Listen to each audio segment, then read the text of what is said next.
Guys দেখো বাঁধাকপির তরকারি করছি। কত কিছু দিয়ে বলো তো, একটু বেগুন দিয়েছি, সিম, মটরশুঁটি, আলু সব কিছু দিয়ে করলে না টেস্টি হয় তরকারিটা, জানো। শুধু বাঁধাকপির থেকে এগুলো একটু আলাদা করে তেলে ভেজে নিলে টেস্টি বেশি হয়। তো আর এই দেখো ভুষো চিংড়ি, এর নাম হলো ভুষো চিংড়ি, ছোটো চিংড়ি। কর্নফ্লাওয়ার দিয়েছি, এর মধ্যে পেঁয়াজ টিয়াজ রয়েছে, কিছুটা বড়া করেছি। এই দেখো কিছুটা বড়া করেছি, 4টি মতন বড়া করেছি।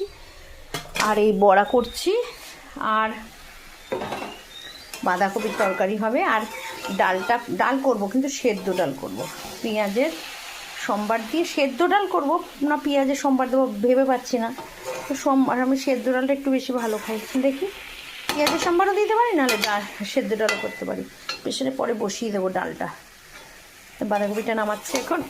তো বন্ধুরা ডাল দিয়ে আর এই পেঁয়াজের বড়া দিয়ে, এই চিংড়ি দিয়ে কেমন লাগবে, বড়া দিয়ে খেতে জমে ক্ষীর হয়ে যাবে।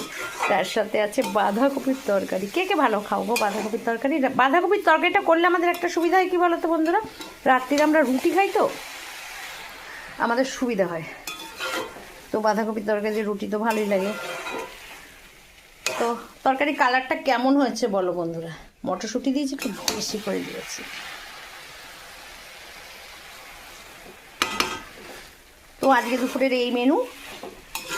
কেমন লাগলো মেনুটা একটু জানিও, ঠিক আছে? ওই যে আমার ভবতারিণী,